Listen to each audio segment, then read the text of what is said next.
And we're going to have to push back on some of the propaganda. I'm going to go ahead and give you a heads up about that. But let's go ahead and dive in here. Breaking news, we are just learning of several explosions in Tehran, according to Iranian state media. Well, we initially got these reports of explosions in the Iranian capital of Tehran, and now my colleague Alex Marquardt has indeed confirmed, according to an official familiar with the matter, that Israel has indeed begun their retaliation. Reports of explosions in the Iranian capital of Tehran, and now my colleague Alex Marquardt has indeed confirmed, according to an official familiar with the matter, that Israel has indeed begun their retaliatory strikes on Iran. This is, of course, in retaliation for that barrage of ballistic missiles that Iran fired at Israel, some 200 ballistic missiles at the beginning of the month of October. We have to pause there. I'm sorry. We have to pause there, and we have to go ahead and debunk the propaganda. So again, we are going to remove that word retaliatory from our vocabulary. This is an escalation because, number one, how did this all begin? Let's remember that Israel attacked the Iranian embassy in Damascus. That was the first attack there towards Iran. Iran responded to Israel after that, letting them know, like, hey, what up? No, this is not okay. And we're going to show you what we can do if we wanted to attack you. And then there was another attack in Iran by Israel, and that was the death of one of the Hamas leaders, and he was in Iran at that time. So they attacked him in Iran, not in Gaza, and he was killed. So we always have to go back to the beginning. And what I'm noticing with CNN, particularly with this story, with CNN, notice what they are doing. They're starting with, well, this is a response from when Iran launched those missiles towards Israel. No. This is why we have independent media.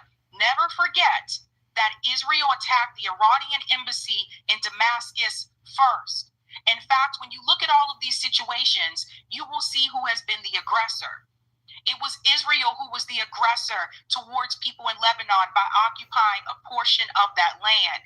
It was Israel who was the aggressor in Syria. It was Israel who has been the aggressor in Gaza and the West Bank far before October 7th. So we have to be careful about this word retaliatory. We are going to refer to it here as escalation, because that is what Israel is trying to do. Israel is trying to escalate what is happening in the Middle East, and they are going to draw American troops into this escalation. Let's continue.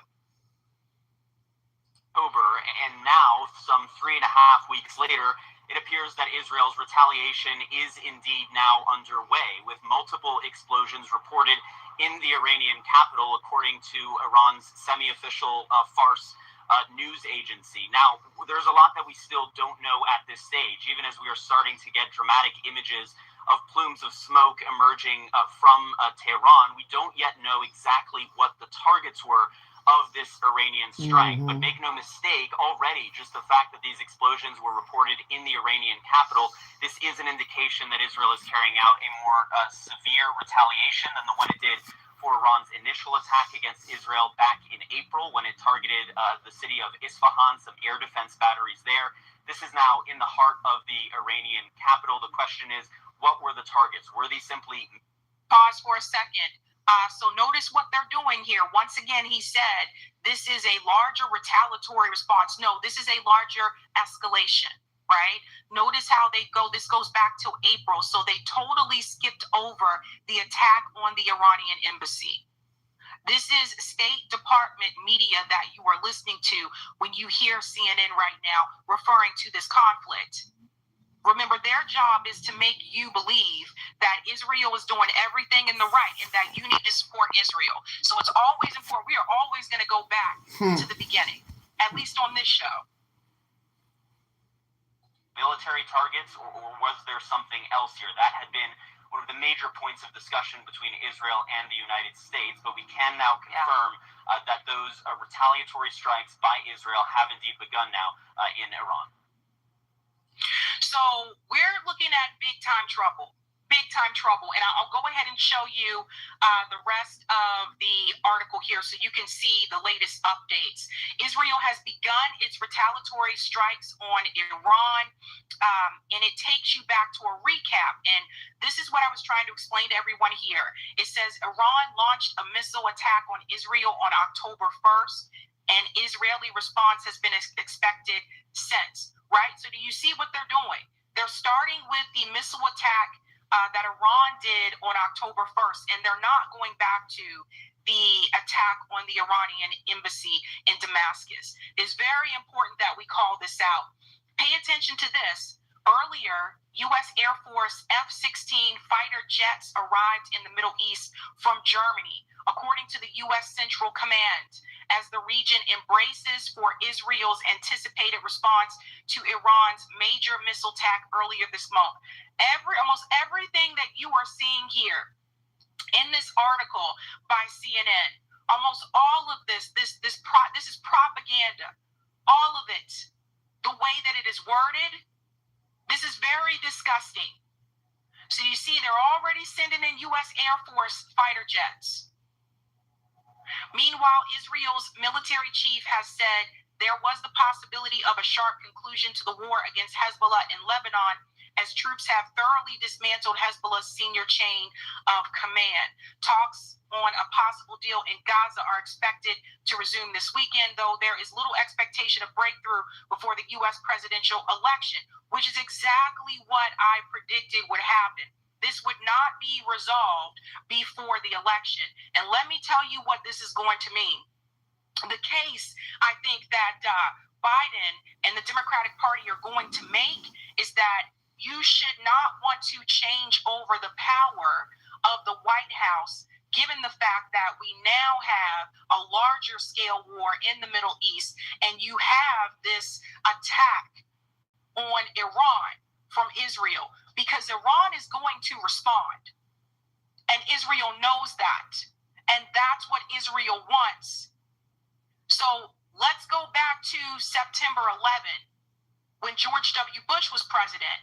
Remember, during that time, after that time, there was a refusal by many that there should be a changing of the guard, so to speak, in the presidency, because they said you do not want to remove the current president during time of warfare. That was one of the pros that George W. Bush had running for him at that point in time, which was the fact that he could say, do you really want to remove me and bring in John Kerry at this point in time when we're in the middle of this conflict? So this could be the October surprise. There's no way this goes unanswered. No way this goes unanswered. It's October 25th. So I would imagine there would probably be a response from Iran before the election. And the Democrats are going to use this to make their case that you should not have a new party come in during this time. Now, I don't know that that is going to work. I don't know that people are going to fall for it, because now what you may run into is another situation. For those who may not have voted yet, early voting has already started. You may run into this situation where now you have Iranian Americans who may have been possibly wanting to support the Democratic Party, maybe those that do not approve of the Iranian regime. And now that Israel has attacked Iran, in Tehran, again, the most populous city, the largest city there, just under about 10 million people, that could possibly change the way that they plan to vote. So and I cannot say this enough. This is real. For the people who tell me that foreign policy is not important, it is important. This is directly connected to domestic issues that we have here in this country, because this is going to impact us. If you are in the military, chances are you could be tapped to go fight Israel's war. This is why I warned people months ago, if you can get out of the military, get out. Get out. This is exactly what Israel wanted. They want Iran gone. They want Gaza gone. They want Lebanon gone. And they want the land. Netanyahu said so himself right there at the UN, and he said, these people are the curse.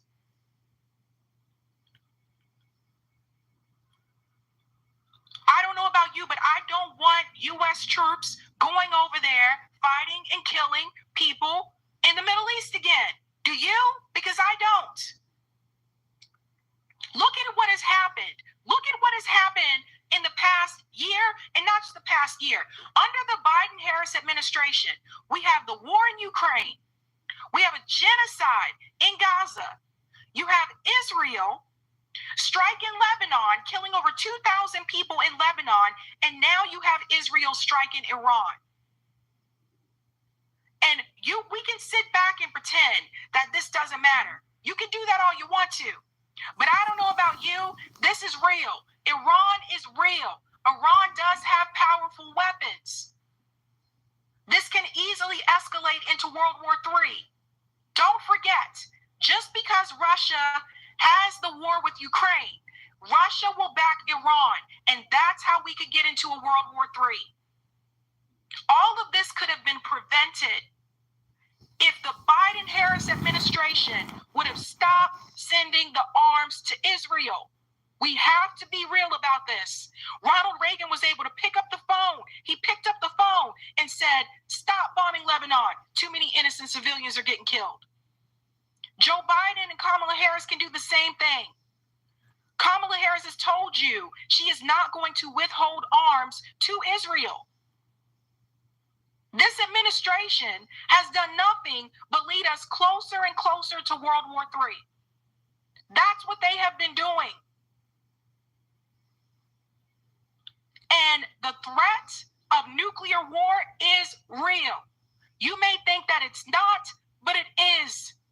And if you think that we can't be impacted because we're across the pond and we live in the United States, you are wrong.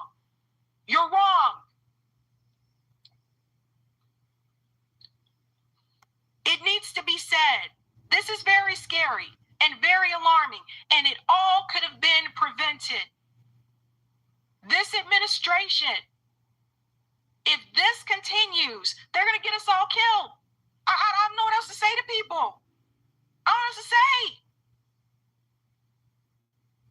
I bought the cutest little outfit, and I'm so excited about finding it to wear it. We're going to the movie, so I wanted to keep it simple, but it's all like... This is not about vibes. This is not about, I don't care that Beyonce is at a rally for Kamala Harris. This is not about Beyonce. This is not about Eminem, Usher. This is not about all these celebrities that came forward to introduce and to endorse Kamala Harris. This is not about coconuts. This is not about booty shaking Meg Thee Stallion. This is not about vibes. This is real life shit. And this is serious. And it is absolutely insane. It's insane that we got here. And I'm sorry if I'm yelling, but for the people who continue to tell me this didn't matter, the people who continue to tell me, don't worry about what's happening in the Middle East, just focus on what's happening right here in the United States. They are getting ready to send American troops to go fight Israel's war. This genocidal apartheid state, they're going to send Black men and Black women to go fight and help a genocidal apartheid state. Now you tell me why I should sit back and be excited about coconuts and vibes. And I went to Howard and I was in a sorority, and you tell me why I should be happy and excited about that. None of that matters when there is the threat of World War III. And that is something that vibes cannot get you through. Period. So if you are just joining me, Israel has begun It's escalatory strikes on Iran. We are removing this word, retaliatory, because they struck the Iranian embassy in Damascus first. This is real life. This is not a game. And I will beg of you again, if you are in the military and you can get out, get out. This is why Aaron Bushnell did what he did. Get out. If you are a parent and your child is coming to you, asking you if they should join the military, don't you let your babies go die for this country. Don't you let your children go overseas and kill people for this country and for that genocidal state of Israel. Don't you let your children go do it. And if you, especially if you're black, don't damn sure go over there and do it. He populating y'all ass. Hold on, let me see. My bad, y'all. Let me see. I gotta cover this goddamn head up. I know that's not the usual way that I start the show, but that news just broke. And this is I cannot say it enough just how real this is. It's not a game. And I told people, and all I'm gonna pause her. Things that people are talking about, it doesn't matter. It doesn't. I told people this shit was gonna happen a long time ago. They don't want Trump in office. They creating a world war before they give up power. The Bible says this shit. I ain't no Christian, but the Bible tell you when the devil run out of time, he run out of time. Trump is the Trump card. He's the last motherfucking hope for all you motherfuckers.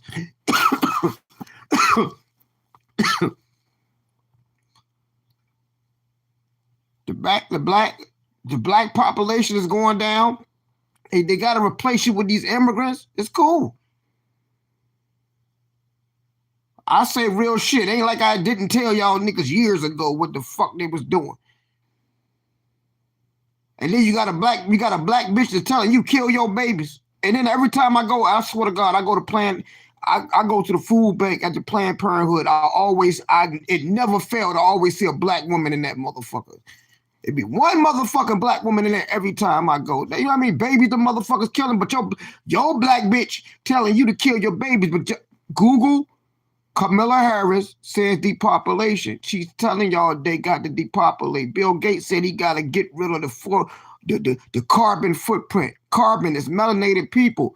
Why you think they are goddamn, even though they black, the motherfuckers over there brown, why you think they killing y'all over here in your own country, replacing you, and they killing them motherfuckers over there? They don't give a fuck about nobody. So shout out to that shit. That shit real, man.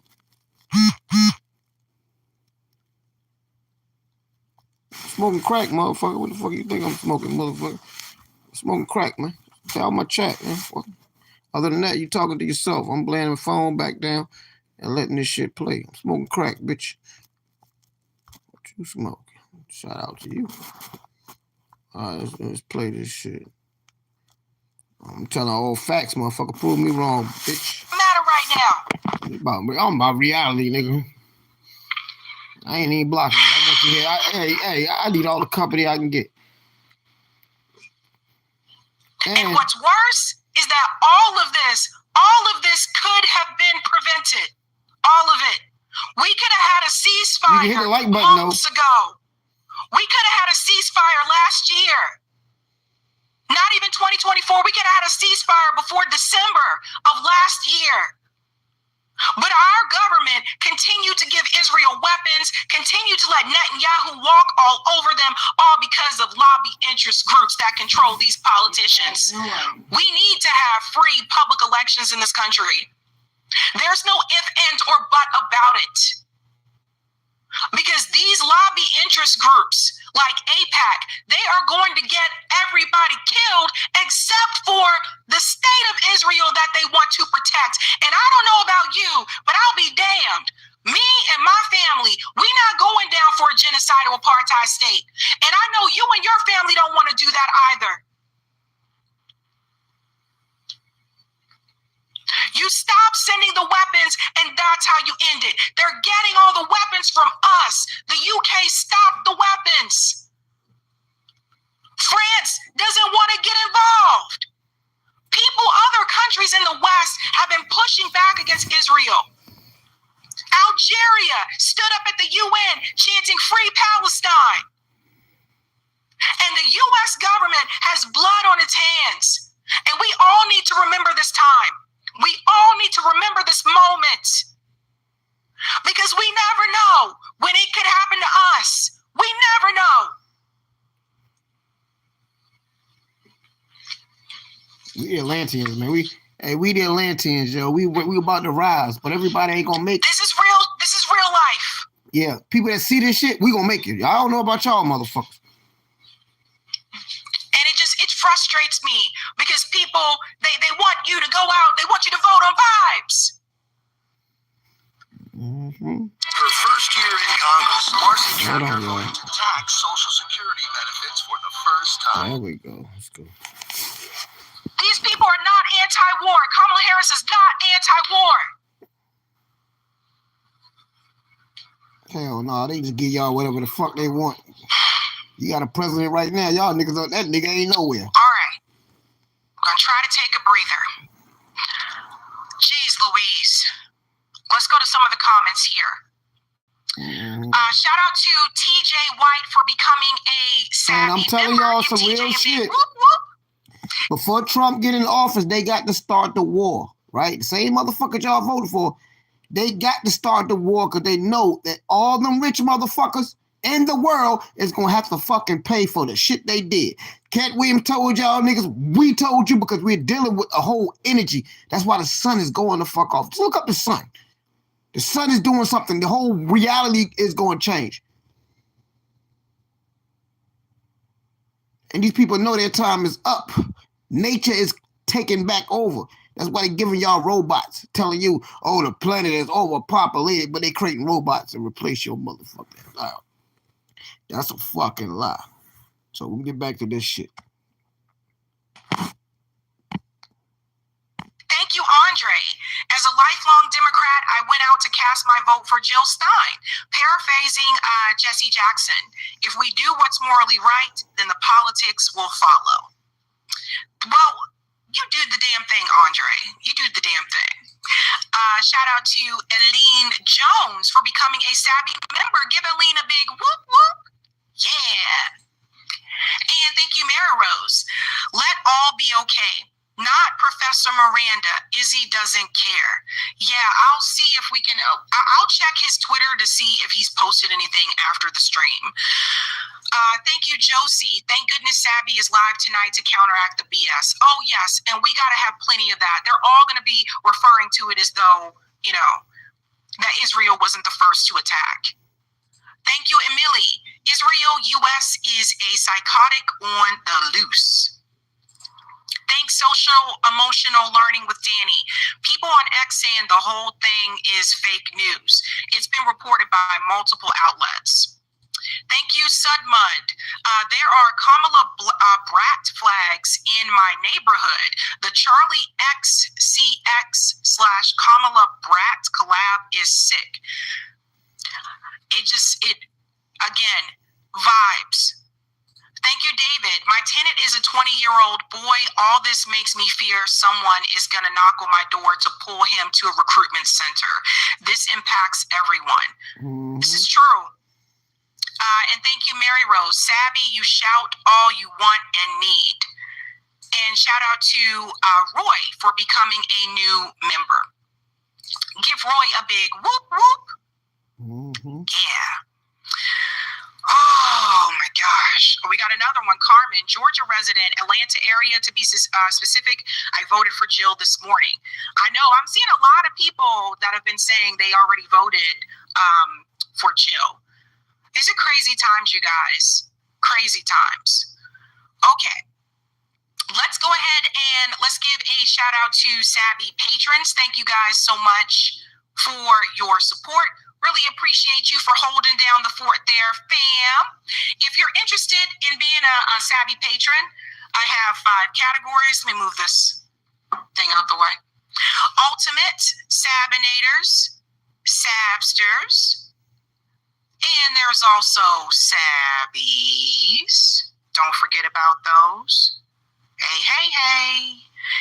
And of course, there are members. All of their names are listed here. Thank you guys so much for your support. And you can see their names scrolling across the bottom of the screen on the ticker. And I believe I shouted out the newbies last night, so I'll need to fix that. But thank you guys so much. It's crazy times, man, you guys. Like, Cat Williams wasn't joking when he said 2024, you know. And I'm telling y'all, everything, Not joking. she's saying the same thing, because we understand astrology. We understand the ages. And I'm telling y'all some real motherfucking shit. 2025 got some shit for your asses. Now the shit gonna get exposed. Now y'all niggas gonna have to go through some motherfucking shit. Y'all motherfucking voting Kamala Harris and all that shit. Y'all niggas voting against yourself. And she's gonna end up winning. Y'all motherfuckers vote against your goddamn own self. This all facts. And I'm just showing y'all slowly so I can always go back, because what I've been always telling y'all for years, the cancer and all that shit, yeah, y'all niggas gonna pay. At all. Let's get the Rumble rant. Tell me where I'm wrong at. Thank you. Shout out to Goo81. The attacks were proven to be weak, but they tried to hit civilian targets, including international airports. BB Gallant and IDF leadership ran into bunkers in Tel Aviv immediately. Human shields. Mm-hmm. Iran. Hold on. Mr. Henry Chicken, Mr. Henry? Dirty Boy. Iran ain't nothing to fuck with. And I think we all know that Israel's going to try to do whatever they can to have as many civilian casualties as possible. Mm-hmm. It's a sick, sad world. Sick, sad world. Ay, ay, ay. Okay, guys. What else are we going to discuss tonight? Eric, you'll have to make sure to clip that one. It should be easy since it's right at the beginning, but let's see what else we're going to discuss tonight. Ladies and gentlemen, let's go ahead and share that thumbnail for you. And again, apologies, I had to start out with so much angst, but that just like... Shout out to all the powerful women out there. Want to scream. Saw that right before I was about to go live. Okay, ladies and gentlemen, tonight we are discussing Charlemagne the God versus CNN. That is Charlemagne there, and right next to him is Anderson Cooper. A heated conversation. Charlemagne does not seem to be too happy with the way that Anderson Cooper handled Kamala Harris's town hall. Isn't that interesting? The one time Anderson Cooper actually had some hard-hitting questions for someone that is a Democrat. Now he is being shamed for doing so. Let's get into it. We're also going to discuss Donald Trump's Black and Latino increase. This is huge. We're getting into that story, and then we're going to talk about what is happening here with Kamala and comparing her to Donald Trump. So if you have a chance, answer that poll question. I believe there's a poll question pinned to the top of the chat. It says, did Dem leadership set up Kamala to fail? So go ahead and answer that when you get a chance, and we'll reveal that at the end. We're also going to discuss the DNC's attack on Jill Stein. You'll see there is Tavis Smiley is right there next to Jill Stein in that picture. What does Tavis Smiley have to do with all of this? I'm going to tell y'all something more deeper than this. Trump is going to fail y'all. He's already with what they got for him. Okay? But because he says something, he got to make certain things real for you to survive for yourself. Trump gonna fuck you niggas too. I'm voting. This is the first time I ever voted in my life, but it's spiritual why I'm voting. All right? And then Trump gonna come out and tell y'all soon that he's a Jew. The same motherfuckers that been fucking y'all. All right? I'm just telling y'all niggas. What is the DNC trying to... And I always got record of everything I said. And I told y'all a long time ago, y'all niggas gonna catch hell under Trump. But I'd rather have Trump than Camilla, because goddamn, this shit about to be World War III fucking with this bitch. The number of attacks that they're using against Jill Stein just goes to show you again how, I guess, close or weak things are for Kamala Harris. I have more information, more data tonight to show you, so we're going to get into all of that. And last but not least, Ben Shapiro gets owned. Like it. I was trying to figure out which picture to use for Ben Shapiro. Because a lot of the pictures of him, he has a giant big smile, and I was like, nah, for this one, we got to use yeah, really interesting, I guess, round table debate there with Ben Shapiro. And there are two parts of that Jubilee debate that I want to focus on for that story, because it shows you something about Ben Shapiro and the hypocrisy. Now, I don't agree with all of the arguments that were made during that Jubilee roundtable, but I do want to show you some tonight that I thought were pretty interesting. Hey, George. When you think about where I Ben didn't be talking Shapiro shit, George. I ain't got nothing against on you, bro. certain issues. You got an issue with what I'm saying? We'll get into all of It is. that, Thank you, ladies George, for coming. and Hey, gentlemen. George, let me tell you something, George. Really quick, though, if you haven't had a chance to When I talk this real shit and share real shit, motherfucker don't fuck with me, bro. So I got a legitimate channel. You know what I mean? You could disagree, it's okay, but I just thank you, because you left and came back, man. Thank you. And I might be wrong about everything, but we all got a voice. do so, start us off right by smashing that beautiful like button, ladies and gentlemen. That helps me with the algorithm. And if you're new and you like what you see, don't forget to like, sub, and share. Bam. There it is. There it is. Okay. And there you go. Here we goes. Ben Shapiro's remix of WAP is a smash hit. Wet ass keyword. Let's go ahead and get into the first story, ladies and gentlemen. And it is going to be the Ben Shapiro story. This is funny. So Ben Shapiro, and I don't know if people have seen these like speed debates before. Ben Shapiro was debating 25 influencers. So I do want to let everybody know all the people that you are going to see in this one-on-one debate with Ben Shapiro are influencers. Just want to be upfront about that. These aren't just regular peeps. And all of them apparently are Kamala Harris supporters.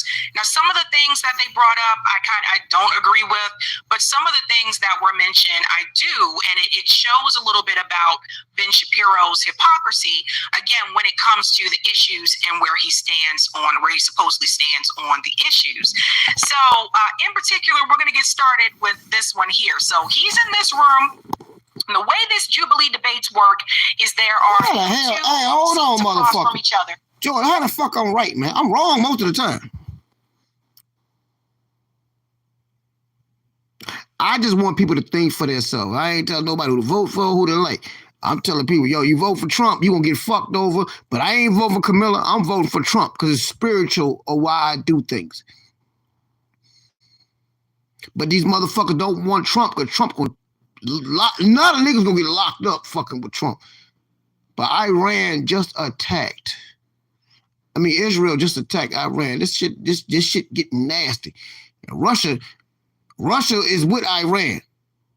I've never been against my people like I am now. Think about this, right? The quiet motherfuckers is the ones that's running this shit, because all the secret societies over in London. They Babylon, baby lion. Who the baby lion? They the big lion. What is their flag? What is their emblem? What represents them? Baby lion. And we Babylon. That's why we got a bitch. We got a bitch that sit back and said we got to depopulate. Google Kamala Harris depopulation. 1 minute video. It's gonna pop up. This bitch goddamn promoting gay shit. And then it's always the black motherfucker that promote the gay shit. Obama first did it. Now, let me tell y'all something about Biden. Biden said his executive order when he first came in 2020 that he was going to legalize 10,000 motherfucking illegal immigrants. Man, these niggas been playing this shit.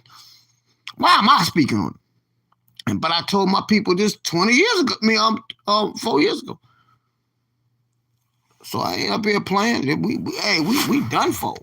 I ain't nothing I can say gonna help y'all niggas. Ain't nothing I can say help y'all niggas, but I can tell y'all niggas everything I said was facts. In 2017, they said that 55% of the population will have cancer. Why did they come out now and saying that everybody getting cancer because y'all agreed to take that thing? They just can't kill you. They tell you GMOs and shit. I'm not gonna say, hold up. I'm just telling y'all. You know what I mean? No. I might be wrong about anything. Please check me if I'm wrong. I'm okay to be checked. I'm just giving people another way to look at shit. I ain't out here to be wrong. You know what I mean? So shout out to you. I talk my shit, man. Fuck you, bitch ass nigga. I do that shit, man. But I got friends, man. People already know I don't be meaning none of the shit I be saying. It ain't real. See, one thing about life, it ain't real until you believe it to be real. You know what I mean? So I'm gonna keep playing her because it's a lot deeper. You know what I mean? You know what I mean? But yeah, shout out to you. Shit.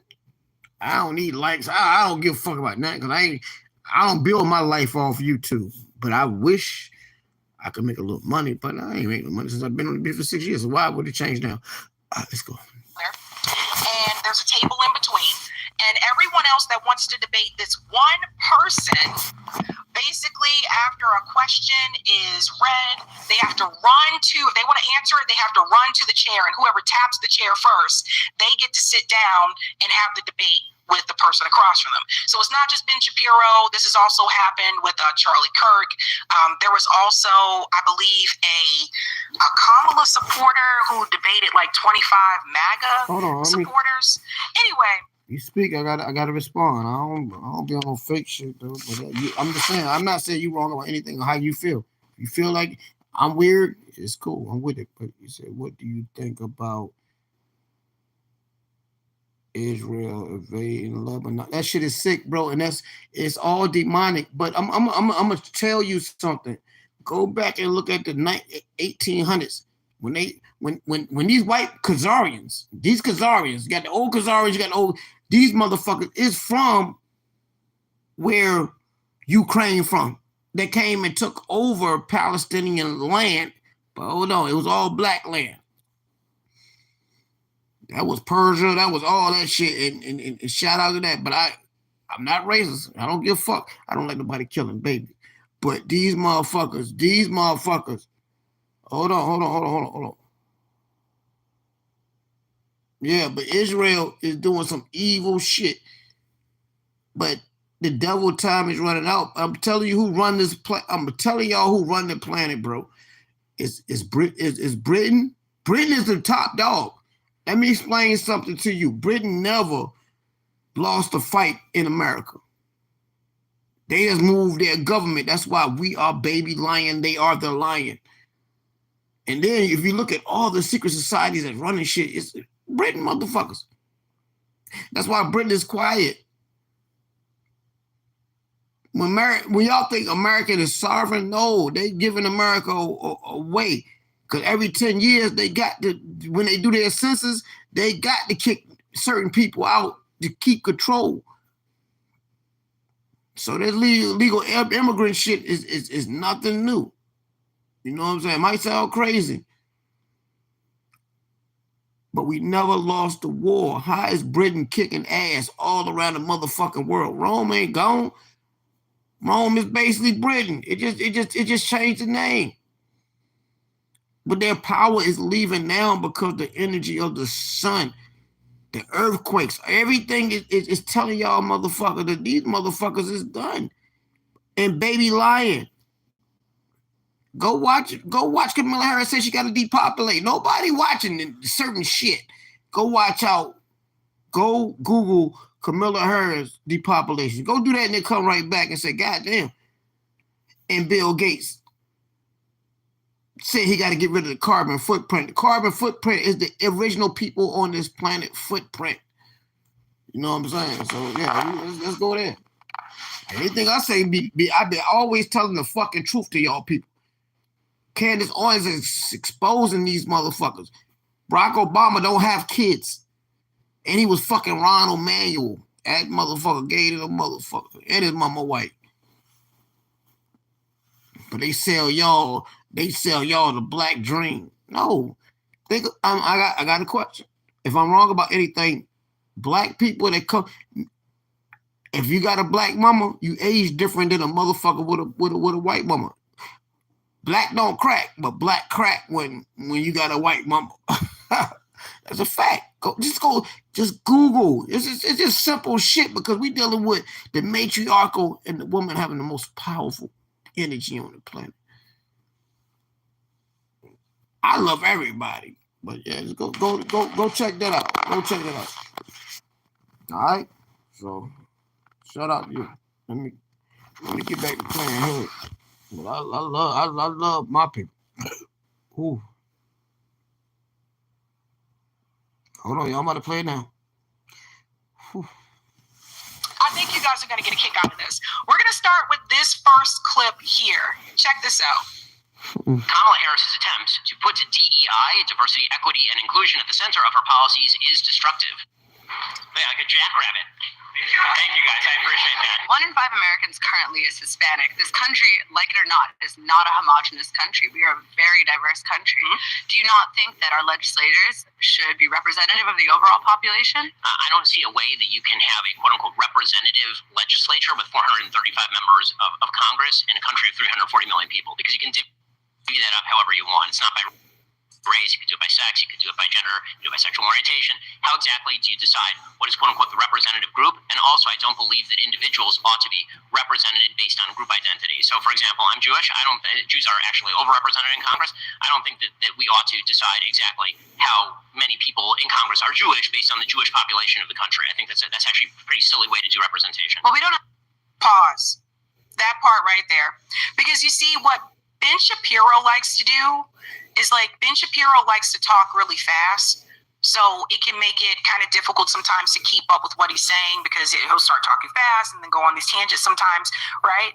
But there was something that I noticed there about the statement that he made. First and foremost, though, this woman here is an influencer. Just FYI, we got to put that on the table. But think about what he just said. There's no way that it's possible to have that accurate representation in Congress with over 400 something members, right? But then he goes on to say that Jewish Americans are overrepresented in Congress. And then I would pose this question. Define representation. Because are we looking at representation just based on skin color? Are we looking at representation based on religion? Define it. Because I would say the majority of Americans are not represented by Congress at all. Most of these people you have nothing in common with. And sure, maybe people can point to Jim Clyburn and say, well, Sabby, Jim Clyburn is black just like you.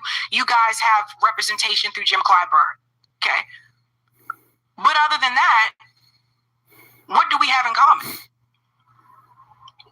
There also seems to be a big class separation in Congress. Have you guys ever noticed this too? How many working class people, and I mean how many people in Congress grew up poor?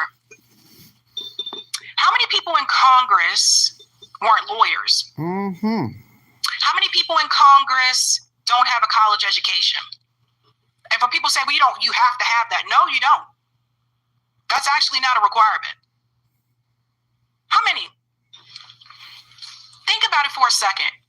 How many people in Congress really come from the blue collar working class? How many? How many people in Congress have to struggle paycheck to paycheck? Because when you see what you see a lot of times in Congress, there are a few exceptions, right? I would say someone like Cori Bush was an exception. But even with Cori Bush, her father was a politician. How many people in Congress had no political experience, had no connection to DC politics, did not go to college, weren't lawyers? How many? Not many, right? Someone just said, let me look. Are you going to look them up? Who said that? Oh, Robert Nichols said, let me look it up. Okay.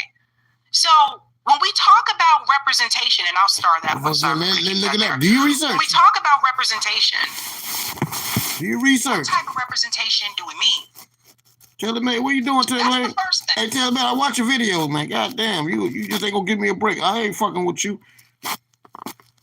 But you was right. And I ain't got no, I ain't saying I was right about everything. I might have been wrong. But hey, is you there? Hey, Taylor May, I got a question. Did John Frank put a dick on your kid's head? Did he do that? No, we good. I'm saying the right shit. But did he put a dick on your kid's head? I got shit these niggas don't know I got. That's why the niggas scared of me. Them niggas be scared. They be like thinking did he do that, baby? It's wrong, nigga. I'll put a dick on your head, but I ain't gonna put no dick on your kid's head. Hold on, what you say? Oh, so he put him on the gay porn site. Okay. So that won't the baby. I remember the baby. I don't know. So if I'm wrong, I'm wrong. I'll say I'm wrong. But John Frank putting dicks on kids' head, he want your baby. Damn. Hey, your girl put it out there to validate it, but it's okay. No, hold on. I just farted. My bad.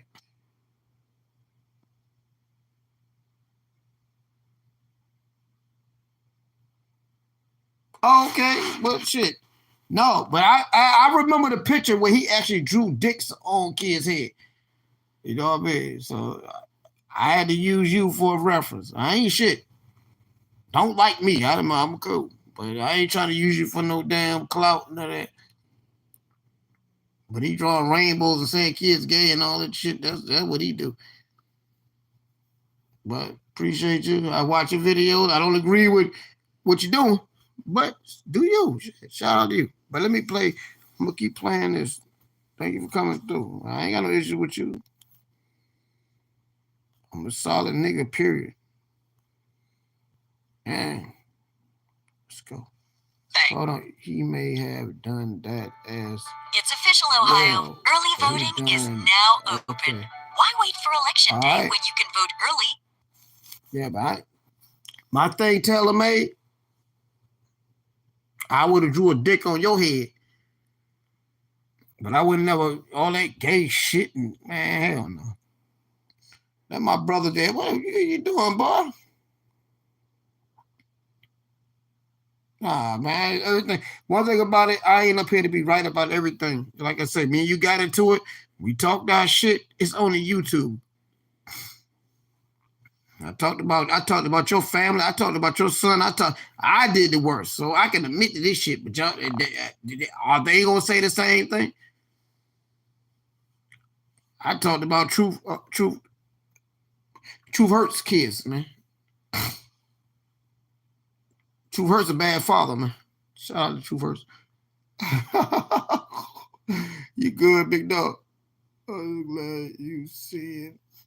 Hold on. I'm going to tell you something, though. I never worked. That was your angle to get at me. I ain't never worked with these niggas, man. I ain't never fuck with these niggas like what you were saying. You were saying I was cool with these motherfuckers. No, I ain't never snaked that. Hell no. I talked about Truth hurts kids, though. Kids. That nigga got babies. That nigga got babies. Shout out to that nigga and his babies.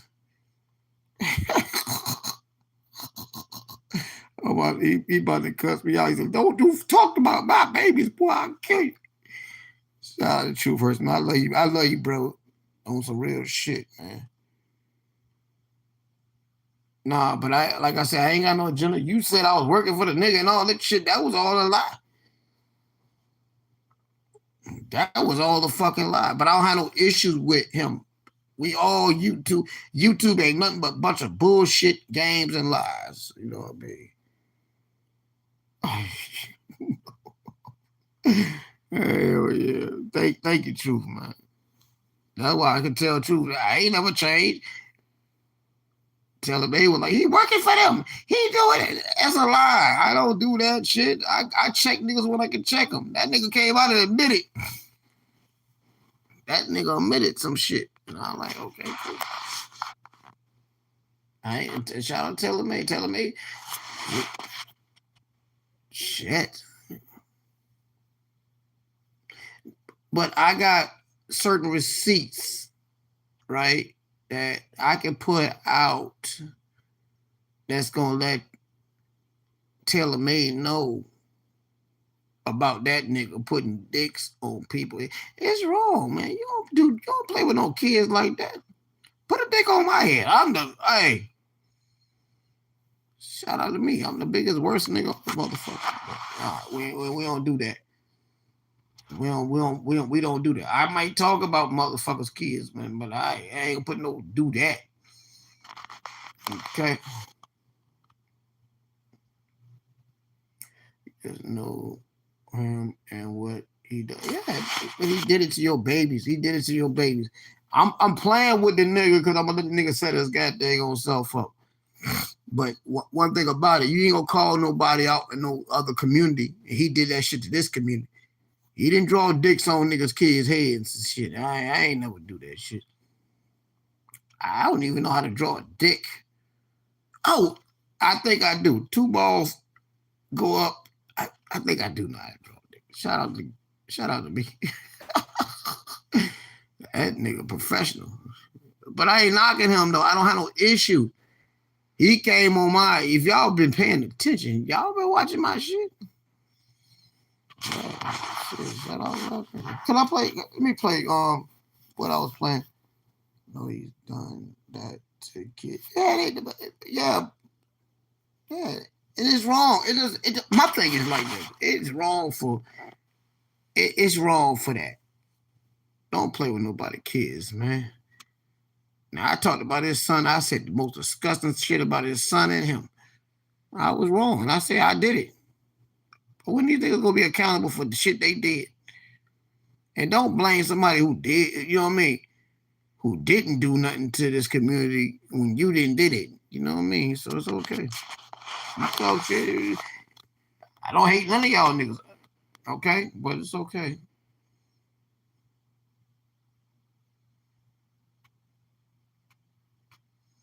But he never paid. But Taylor Made, you always said that man paid me. That man ain't never paid me. He gave me $5 fucking, and that's the beef we got. That's the only thing he ever did, $5. But he had an agenda with that to piss you off. Whatever y'all got going on, that's what y'all got going on. Truth Hurts pay me all the time. That man, they give me hundreds. I don't know if he gave me hundreds. He might give me $1 too. It doesn't fucking matter. The truth is the truth, and the lie is a fucking lie. That man made an issue over $5. Why he couldn't make an issue? And I'm the one that bought out the fact he gave me $40 to go at JJ. And I said, no, I don't do no shit like that. My beef ain't your beef. But you put the lie on Taylor Made. Cause y'all, whatever y'all got going on. I'm a solid nigga. In truth, I actually bought that nigga's son. I bought that nigga's son up, and I was wrong. Okay? Well, I could be accountable. These niggas can't be accountable.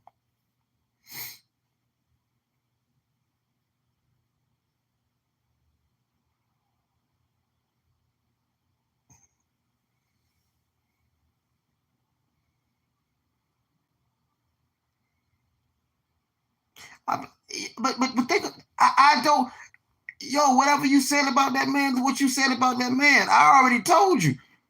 We talked. And I told you we talked about him.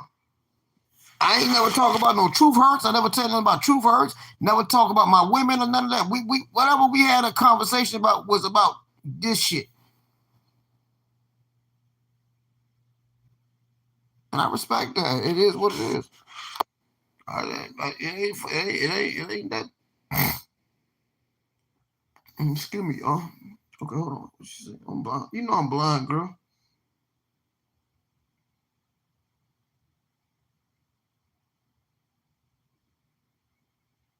Yeah, but you responded to that. But man, you had our issues.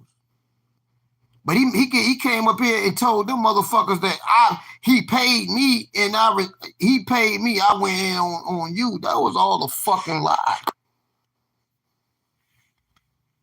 That was a fucking lie. I didn't get excited because he gave me no money. He did it because he had an agenda, but I needed the motherfucking money. I needed the money. You know what I mean? What my nigga say? Oh, he said, Myra, I changed phones, bro. Hey, I'm gonna hit you. I'm gonna leave you a message. I'm gonna leave you a message. Hey, just leave a comment. Leave a comment on one of my old videos. Just go, and I'll give you my number. I ain't got no but love for you, bro. That's my dog. He knew what he was doing. But if he knew what he was doing, you fell for the shit. I didn't fall for the shit, but I got accused of him saying that, yeah, Myron went off. Same way that nigga put me into faith shit because he made a mistake. So I won't talk about shit if a nigga had that dirt on me. Faith put personal goddamn shit on my motherfucker. Let them niggas win. Y'all can win. Shit, I got my best friend. I got my best friend, Truth Hurts. That nigga, hey, I'm gonna say that nigga by look.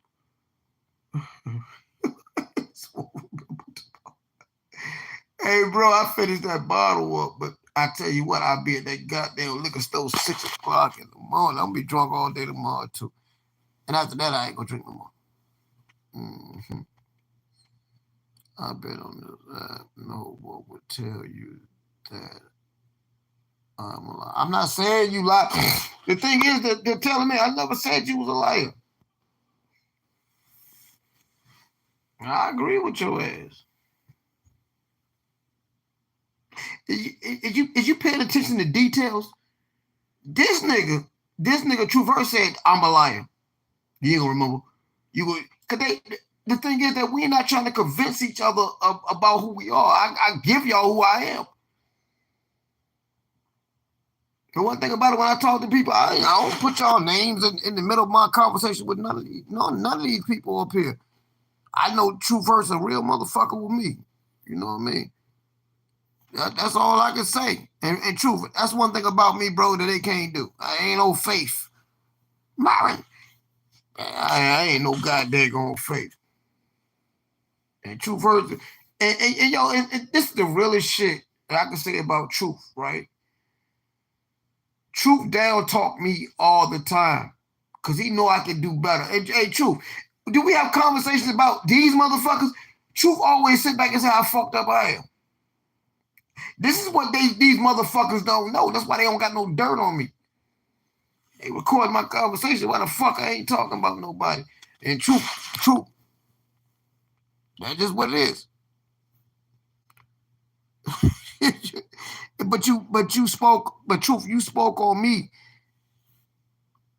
That's why if Reckless ever talk to me, Reckless don't talk about y'all niggas on YouTube. He talk, Reckless actually hit me and cussed me out. He called me Crash Out twice. So I'm gonna do a live on Reckless. Shout out to that king. He might not see this. Well, I might not take that. Nigga, you a Crash Out. Y'all tell me real shit, man. That's why I love y'all. You know?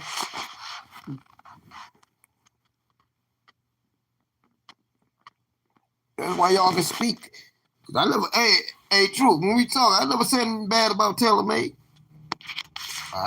If I did, I defended my damn self. I ain't no snake. I don't talk to my and my people tell don't they go live and say leave her out.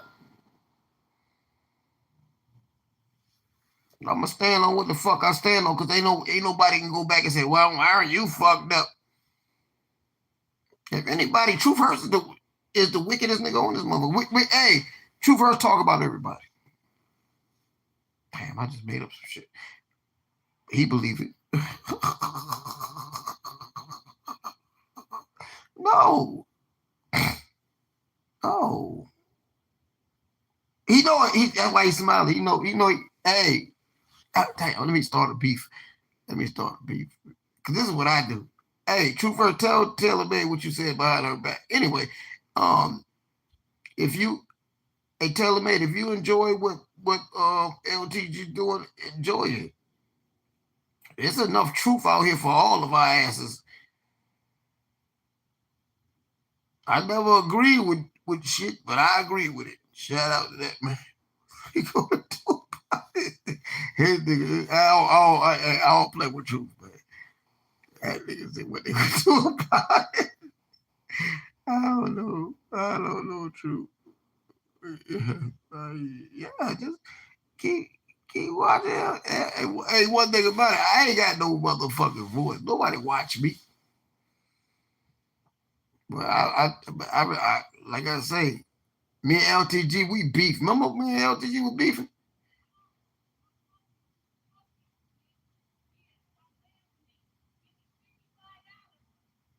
Y'all heard that? Hold on, I got nosy Nate.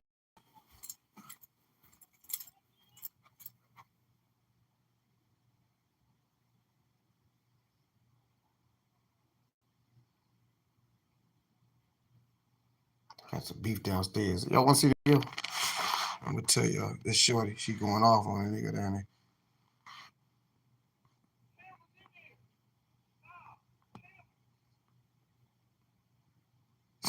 I'm in the, hey, I might not be in the hood, but I'm in the hood, nigga. She's cussing nigga out. He might just run up on a car though. Oh, never mind. Nobody run. I'm going to the store in the morning.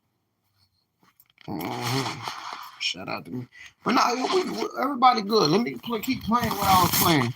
I don't have no issues with nothing. I ain't been speaking on you, Taylor May. Taylor May ain't been speaking to me. And that's just, I'm going to leave it there. But y'all sit back and said, I got some shit. That nigga ain't give me, he ain't got no proof that he was giving me money other than money. I tell y'all niggas what nigga do for me. And I don't have no issues with him.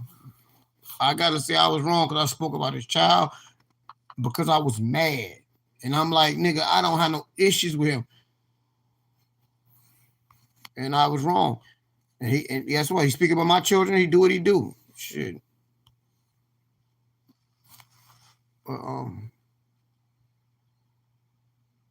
Yeah. Like I said, I don't have no issues with it. I ain't been speaking about you. Now open. Why wait for a... Let's continue. Let's go. I'm gonna play my video now. I love y'all. Systematically, but fundamentally, there is an issue with Anybody the fact in that here? we are not fully represented. Like the entire population is not represented. We have never had a black female president. I still have to pay taxes. We've never had The whole country. So here we go, right? So her idea of representation is a black president, right? So she said we've never had a black female president. Okay, so she's looking at race. But again, like, even though you have, like, and I said this before, how many of you have a lot in common with Kamala Harris? How many of you have a lot in common with Donald Trump? How many of you have a lot in common with any of these people that have been presidents? So see, this is where the problem comes in, because I think a lot of times, like, they want people to be able to see their self in someone else. And it seems like sometimes it's just basically just supposed to be that person is the same race as me. So I'm just going to say that person is, representative of me. But are they? We talked about this before on the show, right? We talked about how most of us have no type of relationship to what Kamala Harris' life was like. Like, most of us don't come from that. And we talked about how most of us don't have parents that were both professors. Some people do, but we were talking about most of us don't. So if the representation is just based on skin color, are we really represented in Congress? Something to think about. Let's continue. Except there's no taxation without. We have had a white male president. We've had like 45 of them. Whether Jews count as white or not has been sort of an object of debate for quite a while. We do. Okay. You do. So, I mean, it depends according to whom. And that's a pretty recent development. Okay, so Basically everyone. It's a religion. Judaism. Do you not agree that you are a white man? I mean, I think that it depends on the context in which you're discussing it. Okay.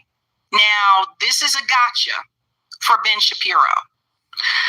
Ben Ben Shapiro is now saying that he's not a white man. But let me show you something. Because you know what, Ben? Videos are a pain sometimes, right, Ben? Mm-hmm. Videos can be a pain. A pain. Good night, y'all. So I just want to take you back. Because Ben All Shapiro right. says Good night. he's not Good night, white. Truth. Good night, Taylor. But he said he was white. Listen to this. It's hard to imagine an idea less likely to produce a free and equal America than that. But what do I know? I'm just a straight white male. It's hard to imagine an idea less likely to produce a free and equal America than that.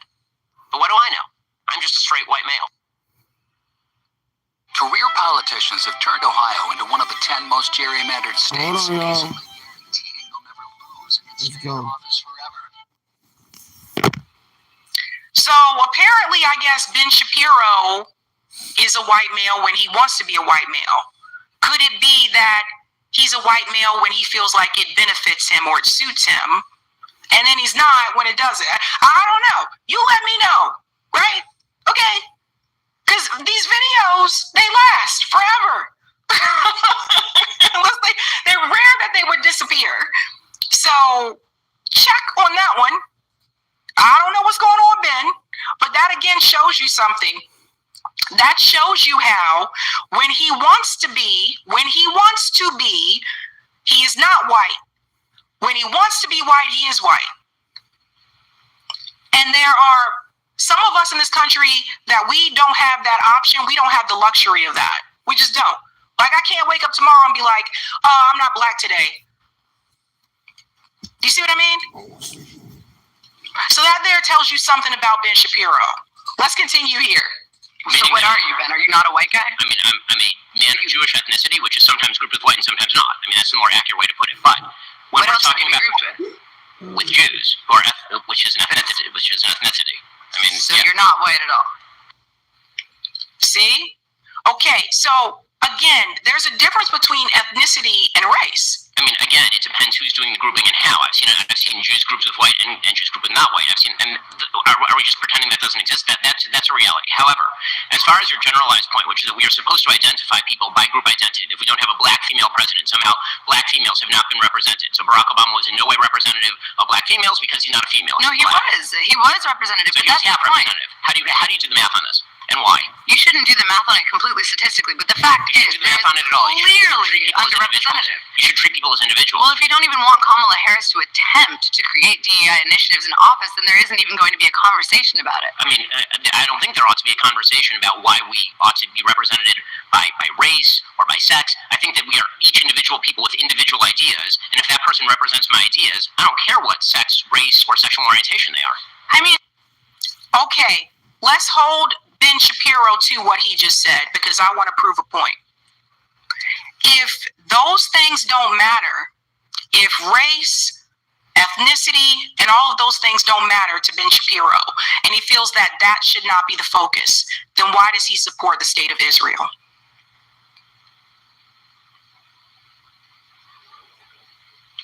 Somebody let me know. Right? Isn't the whole purpose, isn't the whole point, let me know. Isn't the whole point, right? One of the things that Ben Shapiro has said over and over again is that Israel has a right to resist because it's the only safe place for Jewish people. But Ben Shapiro also feels like we shouldn't focus on those things. We shouldn't focus on race. We shouldn't focus on, gender, ethnicity, and all those things. So if that's the case, help me figure this out, Ben. Help me figure this out. Why do you support Zionism and the state of Israel? I'll wait. Let's continue on. To an extent, yes, No, but entirely. there is an issue with the lack of empathy in office. We need to be able to empathize and legislate for the people that are living in this country. I was not Do you aware. not believe that? I was not aware that empathy is relegated to particular race solidarity. No, but I mean, it's easier to be empathetic towards people whose experiences you can fundamentally understand based on your identity. Like, do you not believe that people have an inherent bias So first of all, based on identity? we can start with the empathy itself. I'm not sure that empathy is always the best basis for actual public policy, because when you have group solidarity and empathy based on group solidarity, you're going to attempt to actually benefit the group with whom you have solidarity. So that actually cuts against generalized like a public policy. You're going to, let's go back to what he just said, because again, I just want to call out the hypocrisy, ladies and gentlemen, of Ben Shapiro. Is always the best basis for actual public policy, because when you have group solidarity and empathy based on group solidarity, you're going to attempt to actually benefit the group with whom you have solidarity. So that actually cuts. Group solidarity and empathy, you're going to benefit the group with you have, or who you have solidarity with. So wouldn't that also apply to Zionism? Wouldn't that also apply to Zionists? So isn't Ben Shapiro, hold up, fam, let's talk. Isn't Ben Shapiro doing the same thing that he advocates against? So it seems like to me, Ben Shapiro has no problem with this type of DEI, behavior when it comes to Israel, when it comes to Zionism, when it comes to something that benefits him.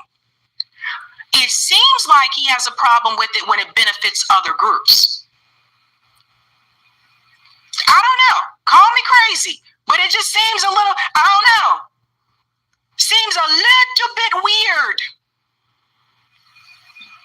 You're going to notice things like that during this conversation. We got another part too. Let me just finish this. I'm sorry. You're going to attempt to actually benefit the group with whom you have solidarity. So that actually cuts against generalized That's like a public fundamental policy. thing that just exists, which is why we need representation in government. Okay, so you guys can see the clock here, right? So then they call time, and then that ends the conversation. So that's kind of how these debates work. And then we're going to go to the next clip here that I want to show you. Because again, like I said, there seems to be a little bit of hypocrisy.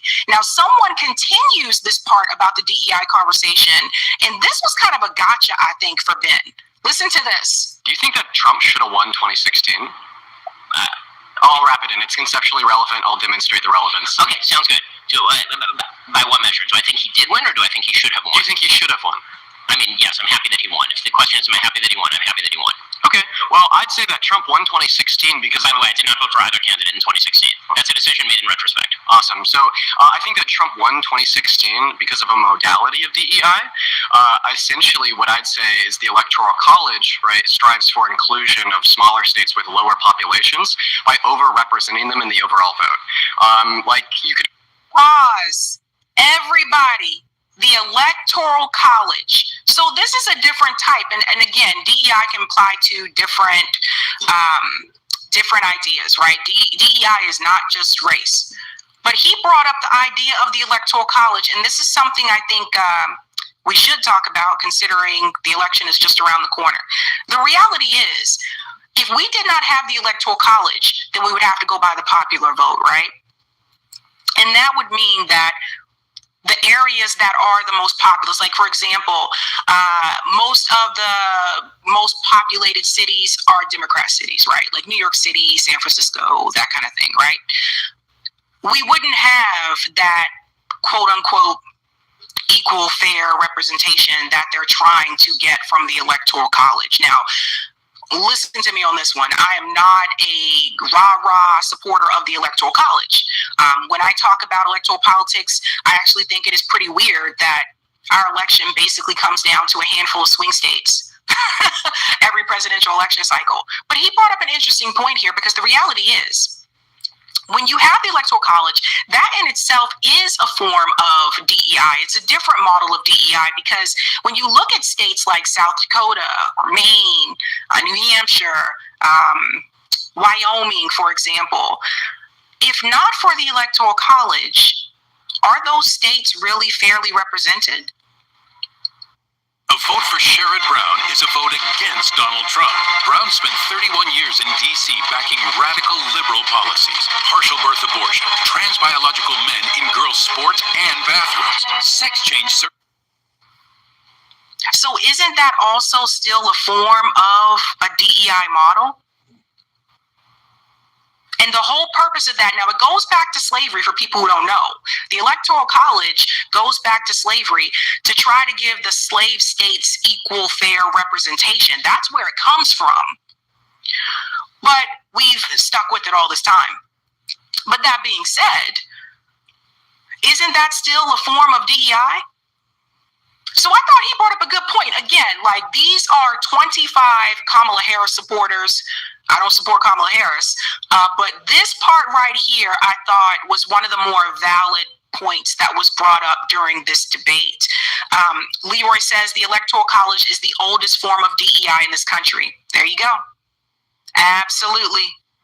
Absolutely. So even Ben goes on to admit some of this. Watch this. Correct me if I'm wrong, or the Stand Fact Checkers can. I'm pretty sure that over the last 25 to 30 years, Republicans have won the presidency given the Electoral College, not given the overall popular vote. So if you're against DEI, if you don't want inclusion on the basis of race, inclusion on the basis of gender, or even what you're saying earlier, we could even say inclusion on the basis of class, why do you want inclusion on the basis of population, rural areas, states, which actually is a better example. Why don't you just ask about the U.S. Senate? Right, the U.S. Senate, this would also apply to the U.S. Senate. Right, okay, so let's use the U.S. Senate because the U.S. Senate is actually even more unrepresentative of the general population than the Electoral College, which is at least a rough approximation. It'd just be funnier to hear you say that you shouldn't have voted for Trump in 2016, but we could talk about I mean, that's a different subject, but I'm very happy that he won, even though I didn't vote for him. I mean, we can talk about Trump later. We've already done a bit. Well, I'm sure we'll do more. As far as the idea that every elected body has to be elected based on population as opposed to based on the area of geographic distribution or the states that actually pre-existed the federal government. Again, the way that the Constitution of the United States was created was as a contract between sovereign states, which is one of the reasons why, for example, you have a United States Senate as opposed to just a House of Representatives. So is that a form of DEI? That seems like a stretch to me.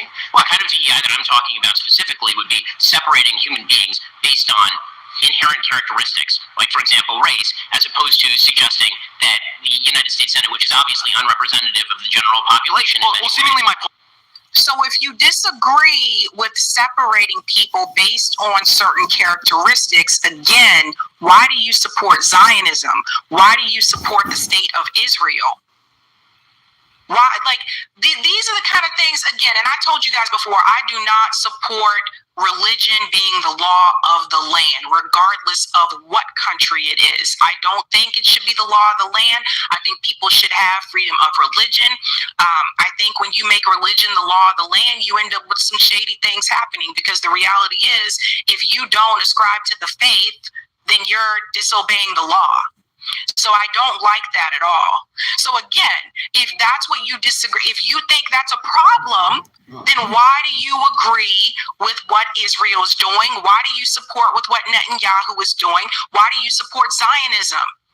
Because they want separation. They agree with the separation. So why do you support that then? Because it benefits him. Let's continue.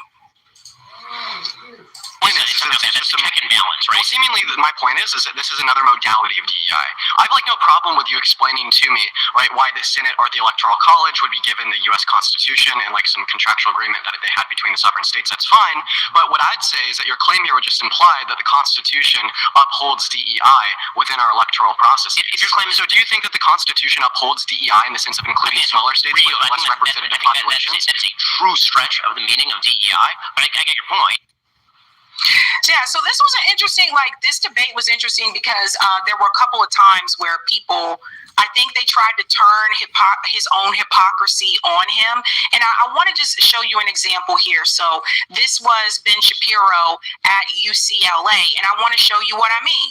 Okay, because another thing that was discussed during that roundtable debate was the topic of abortion. Now listen to this. This was him at UCLA, and I want you to hear what the audience member is asking him. I want to ask you, as an American Jew, how can you continue to condone the actions of the Israeli government, condoned by the U.S. government, in Gaza Strip, where 40,000 people have died, including Palestinians and Israelis, and large numbers of children and civilians? How can you continue to condone those actions?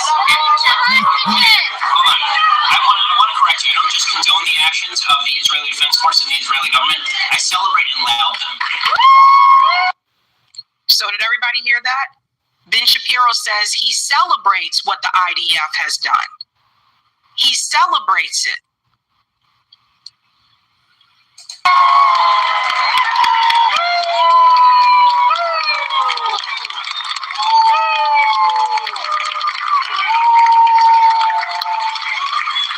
October 7th, Hamas launched the most deadly war on Jews since the Holocaust. They killed 1,200 innocent keep hostages. 100 of them are still being held hostage. I know members of families of hostages who are still being held, American citizens.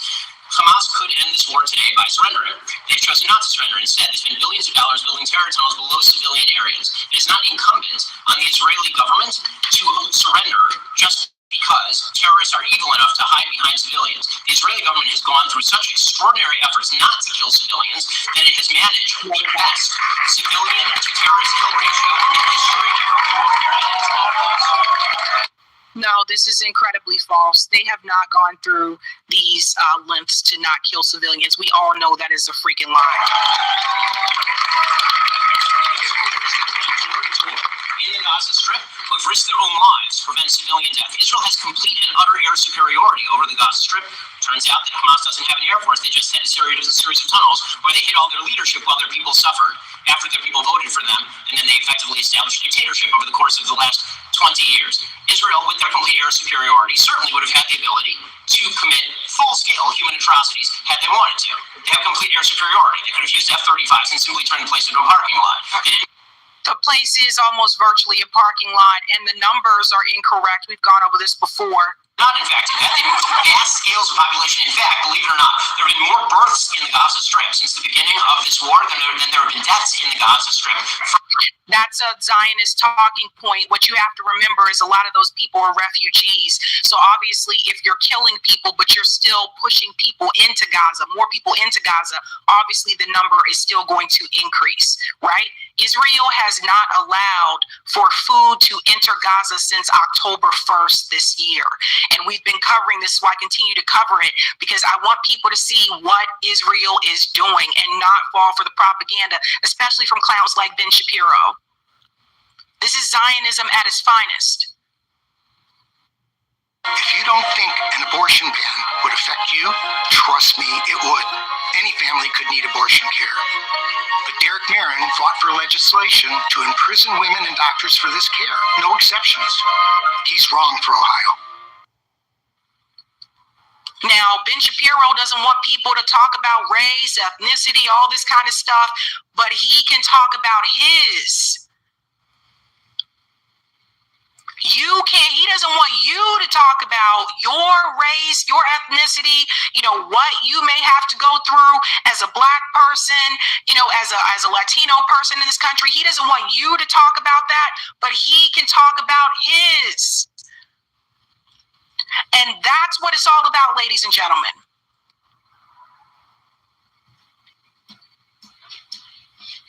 So as much as he claims that DEI is a problem, and listen, I've had my criticisms of DEI within the higher academia space of how things were handled sometimes, but whether he frowns upon DEI or not, he approves of DEI for him.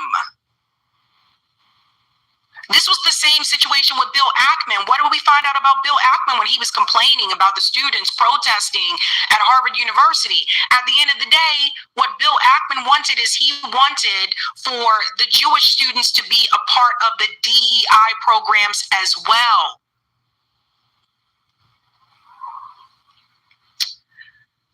The hypocrisy knows no bounds, man.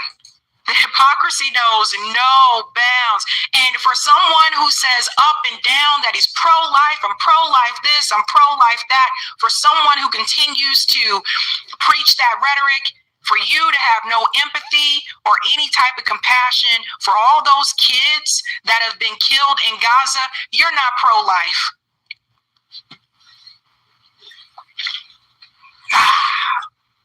That guy drives me crazy. Drives me crazy. Skylar says Ben Shapiro doesn't want to admit that the Electoral College is DEI. In fact, it's DEI for white Southerners and white middle Americans in particular. That's the point the guy was making on the debate. So yeah, he don't want to talk about that because that's the reality. Because if you were to remove it, no, the voices in South Dakota would not be represented. It's just a reality. All right, let's go to other comments here. Thank you, Mary Rose. To paraphrase Butch, that wasn't angst. There was an example of righteous rage. I hear you. And Robert said he's going to look something up. And thank you, Samad. These MF Zakis will do anything. And I want to go ahead and respond to Jean. Did Savvy cover anything about Israel attacking Iran tonight? Yes, it was the very first story. I started off with that. So yeah. And thank you, Septian. Whoa, Savvy is doing big numbers on here. I'm proud to see your growth over 2023. Keep it up, never change. Thank you so much, Septian. I don't know what the numbers are. I'm just looking at the StreamYard thing. StreamYard has all these things linked in, so I have all the different platforms showing here with the numbers. So let's go ahead and get to the Rumble comment, Eric. I'm doing good timing tonight. I'm proud of myself because I added that story. Shout out to Goo. Thank you for the Rumble rant. Immediately after their weak attacks, BB Gallant and IDF leadership ran to the bunkers in Tel Aviv using Israeli human shields. Yeah, and see, that's another thing. They have bunkers. And thank you for this one. Israel is now using fake photos saying these are the explosions on Iran, but it was proven fake. It was Iran hitting Israel. Also, Israeli social media platforms complaining that it was a weak strike. And thank you for this one. Okay, now a second wave of Israel strikes now. I guess Goo is keeping us updated here. And thank you for this one. If anything comes up on my Telegram, I'll let you guys know. So far, Israel is striking Damascus. They hit Mosul and Tikrit. Iraq, the only explosions heard in Iran are sounds of air defense systems. And according to sources, there has been no reported damages in Tehran. Okay. I don't want damages anywhere.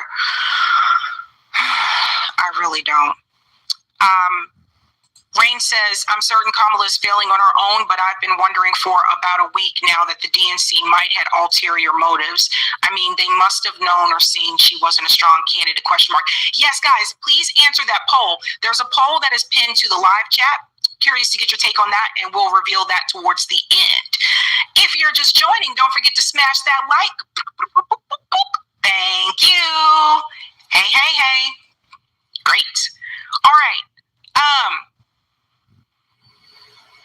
This one is a doozy. You guys ready for something? You want to laugh at something? We're going to laugh a little bit because the first story was intense. So now I think we need some laughs. So apparently, some people are not too happy with Anderson Cooper's performance during the Kamala Harris CNN town hall. And some of those people just happen to be Charlamagne the God and Angela Rye. They seem to feel as though Anderson Cooper was too hard on Kamala Harris. And meanwhile, I'm sitting back there and I'm thinking to myself, like, I was glad to see Anderson Cooper actually ask some hard questions to someone who's a member of his own party, because that's usually not the way that this works. I bought the cutest little outfit and I'm so excited I finally get to wear it. We're going to the movie, so I wanted to keep it simple, but it's always cold in that movie theater. So I got this pink two-piece set. It's so cute, pretty and pink, girly and fun, pop of color type vibes. But you see, it's like the little sweater material. Cozy winter, you get the vibes, So freaking cute.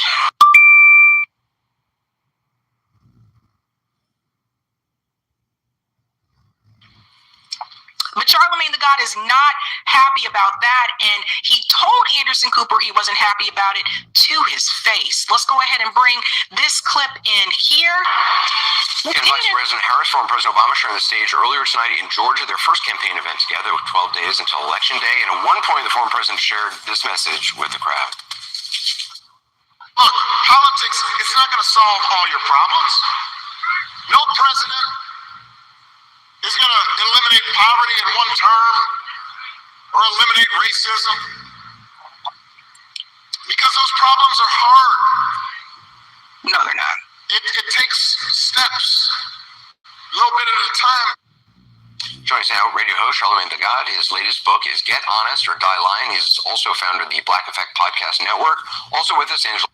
Yeah, he really took a similar phrase from a 50 Cent album, which is Get Rich or Die Trying, and made the title of his book Get Honest or Die Lying. And he's not even honest. So what is Charlamagne talking about? Rai co-hosts the podcast Native Land Pod. Charlamagne, I saw. You did a great interview with Vice President Harris last week. Thank you. You did a great one last night. In that, you talked about former President Obama, and it was one of the first. It was the first day he was kind of out, and you said he was out there last week waving his finger at black men.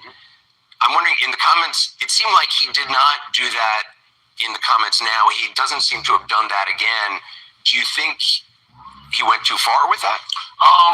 Because you were asking Harris about it as if maybe there was something not great about that. Yeah, I didn't like it simply because, black men were always the second largest voting bloc, behind black women when it comes to Democrats. And, when you look at 2016 and 2020, 52% of white women, voted for Donald Trump in 2016, 55% of white women voted for Donald Trump in 2020. So I feel like, the Liz Cheneys and the Hillary Clintons, they need to be out there waving their finger at white women and telling them, hey, don't vote against your interests again in 2024. So that's why I didn't necessarily care. And nobody criticizes them for not wagging their finger. Yeah, and not only does nobody criticize them for not wagging their finger, nobody ever says, hey, black men, thank you for always showing up for us, So it's like, I don't understand why they're trying to make black men the scapegoat in 2024. What did you think after interviewing Harris, and what do you think she needs to do the next 12 days? I think she needs to continue, saying that message that President Obama was saying just now. Like, I think that you don't have to promise the world to people. People just want to know that they have individuals who are in office who actually care about them, who actually. So let's go ahead and stop the conversation right there and interject here. This is coming from someone who's a millionaire. So let's just remember that. Millionaire. Charlamagne the God is a millionaire. And he's telling you that people don't want someone to come in and change things for them and make things better for them. They just want to know that someone's there that cares. Speak for yourself, Char. Speak for yourself. I'm pretty sure people that I have spoken to and people who have called into your radio show, which I've heard myself, have made it very clear that they're tired of the grocery prices, that they're tired of money going out the door to Ukraine, going out the door to Israel. If you get on the street and talk to everyday average Americans, they will let you know they want more than just someone there who cares for them. You know who doesn't care about that? You know who doesn't care to have someone in there who's going to change their lives? People who have money. People like Charlamagne the God, millionaires, billionaires. These people, they don't care. They really don't. They're ready to vote for vibes. The people who don't have tremendous amount of debt are okay with voting for vibes. The people who don't have to struggle paycheck to paycheck are okay voting for vibes. But the average American who is living paycheck to paycheck wants something done. This is the reason why some people who have voted for Barack Obama turned around and voted for Donald Trump. Because Barack Obama ran on a lot of these things, but once he won, he didn't do anything. I was talking to my dad about this earlier today. My dad was like, he didn't do anything. I didn't know. He's just like the people who came before him. So CNN will bring on people like Charlamagne the God, and Angela Rye. These are wealthy people. They're okay with vibes. They're okay with Kamala Harris because they don't need anything. They just told you he just put out another book. So you don't get to speak for everyday working Americans, Charlamagne. You, Angela Rye, Jamil Hill, all you millionaires, you don't get to speak for the rest of us. We have empathy for them and who are trying to make their lives, just a little bit better at a time. Because like President Obama said, they're not going to eliminate poverty. They're not going to, destroy systemic racism within us. I don't think that's a selling point for Kamala Harris's campaign. I don't think it's a good idea to get up there and tell people, yeah, we're not going to eliminate poverty, but we can give money to Ukraine. We're not going to eliminate poverty, but we can give $3.8 billion a year to Israel, regardless if they're attacking somebody or not. But we're not going to try to eliminate poverty. That's not a good selling point. Like, I don't know how many times I have to say this to people, but just running on I'm not Donald Trump, that's not enough anymore. That's not enough. And even if you go back and you look back at 2020 and you look at Pennsylvania and you look at Georgia, those were narrow margins. Narrow margins between Trump and Biden. So this whole idea of, you can't continue making all these promises to people, and then you get in there and say, well, it's me or it's Donald Trump. Just be glad you're not with Donald Trump. Presidential term. I think if she just continues to go out there and just be honest with the American people, I think it'll resonate. Angela Rye, what do you think has to be done in the next 12 days? I think that honesty is imperative right now. I think there was a remarkable moment that you actually just showed from last night's town hall with you, Anderson, where you asked Kamala Harris if Donald Trump was a fascist, and she said, yes, I do. There's been more heat from the media on her answer and less attention paid to what his former White House chief of staff said, John Kelly, that he is in fact a fascist. When you look at one-party rule, religious nationalism, ethnic nationalism, that is what Donald Trump is striving for. And if we're honest, that is what the Republican Party writ large has been building toward for a long time. Donald Trump, as Harry Reid once said, is merely the Republican Party's Frankenstein. I remember being on this network, Anderson. I'm sure you don't. You do quite a few interviews, but I was on with you when Donald Trump was... I remember my interviews with you. You were great. No, I'm just going to reference one specific. It has been a while, but in 2016, I remember being on air with you and saying that Donald Trump was racist. And there was immediate blowback. How could you say he's racist? What facts do you have? There is a laundry list of facts to support the fact that this man traffics in racism and he is a fascist. And I think... Let me pause. So when it comes to the race issue, why is it that Donald Trump is gaining support among Black young men and Latino young men? Because what I think is interesting is, like, you're going to call it out on both sides, because we can go all through Joe Biden's statements, his history, his remarks. Charlemagne the God is sitting right there in the studio with Anderson Cooper, and Joe Biden looked him in the face and told him, if you have to figure out if you're going to vote for me or Donald Trump, you ain't Black. The same guy who sat up there and said he didn't want his kids to go to a racial jungle. So we want to bring the race. Come on, let's bring it, Angela. Let's bring the race element into this. Let's talk about how Joe Biden sat up there and shook hands and was buddy-buddy with Byrd and Strom Thurmond and wrote the racist-ass crime bills to attack Black people. So here's the thing I think we need to start pointing out. This is not to say that Trump doesn't have problematic when it comes to race. This is not to say that Trump is not problematic there either. But what has been brought to my attention recently by those of you on call-in, we have these conversations, is that it's interesting that one has created legislation which has directly impacted the Black community, and the other has taken out an ad against the Central Park Five. I don't agree with Donald Trump taking out that ad. I really didn't think it was his place to say whether or not somebody should be executed or in prison or not. That's just how I feel about that. Stay out of that. I don't think that was his place at all. When we look at legislation, who has done more harm to the Black community? Joe Biden wrote bills that directly attack the Black community. That's not, you can't point your finger and put that on Donald Trump.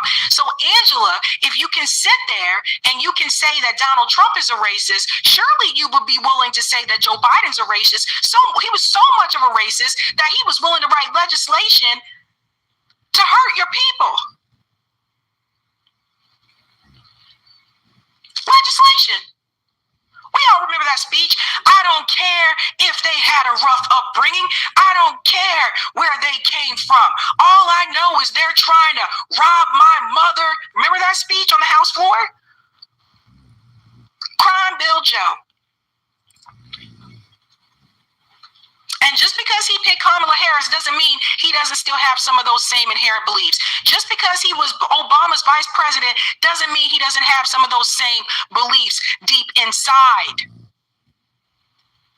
We didn't talked about this on this show before. There is overt racism and there's covert racism. Don't get it twisted. White liberals can be just as racist, but they usually do it in a more covert way.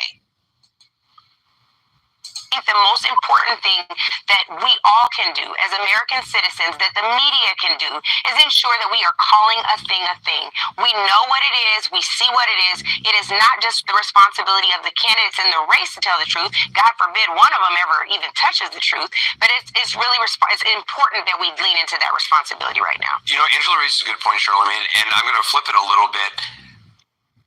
$37 million in advertising based on a lie. The claim that Brown voted to let transgender biological men participate in women's sports is false. Why are special interests breaking spending records lying about Brown? They can't buy him. I think that her saying that she thinks that she believes Donald Trump is a fascist got a lot of headlines because it was the first time that she said it. She's been going on for days saying Mark Milley said he's a fascist. This person said this. You raised the question of authenticity in your interview with her, and that was an authentic moment where she says, "Yeah, I do think he's a fascist," and I think that's why it had a reaction. Donald Trump, he for whatever you think about him, if you like him, if you hate him, he is certainly who he is. He's showing us who he is every single day. Yeah, which is a fascist, and it's crazy because you still don't have news networks having that conversation. Like when somebody says, when somebody questions Kamala Harris's blackness or is she a DEI hire, y'all will have roundtable discussions about that, asking that question. How come you're not having roundtable discussions asking, is Donald Trump a fascist? Pause. So you know why they're talking about whether or not Kamala Harris is black woman or DEI? Because that's what the Democratic Party started to push. The moment it was announced that she was taking Joe Biden's place in this race and that she was the Democrat nominee, which again, nobody voted for Kamala Harris in a 2024 Democrat primary. I don't know how many times I have to say this. She was selected. We didn't vote for her. The moment she entered the race, you have to remember, what did the Democratic Party say? What did Bakari Sellers say? What did Dem leadership say? We could have the first black woman, a black woman, black woman, black woman, first black woman, black woman. That's what they said. That's what you led with. That's why people are having roundtable discussions about it. Nobody would have even brought this up. You brought it up. The party brought it up. You didn't have to mention that she was a this, and that. Instead of talking about her qualifications, instead of talking about her record and all this jazz, you led with that. And that's why people are having those conversations about it. The fascist thing, again, is not a winning point. I really don't think these strategists, and Angela Rye's a strategist, these Democrat strategists understand that the fascist term is not a selling point. That doesn't make people say, "Oh my God, he's a fascist. I gotta support Kamala." A lot of those people are more likely to stay home. That's not a selling point. And just tell me something. If that's a selling point, why is he doing as well as he's doing? If that's working for you, if that's working for Kamala, why is he doing as well as he's doing? Why is he polling higher than he was before? People just So now he's mad at Anderson Cooper. Actually, not even asking it, stating it. I mean, when you look at the things that he's talking about doing, jailing journalists, jailing his political opponents, turning the military on American citizens. The guy that jailing journalists. So is the Biden-Harris administration. The Biden-Harris administration also has been targeting journalists. The Biden-Harris administration, Charlemagne don't know shit. The Biden-Harris administration targeted 3 black socialists, the Uhuru 3.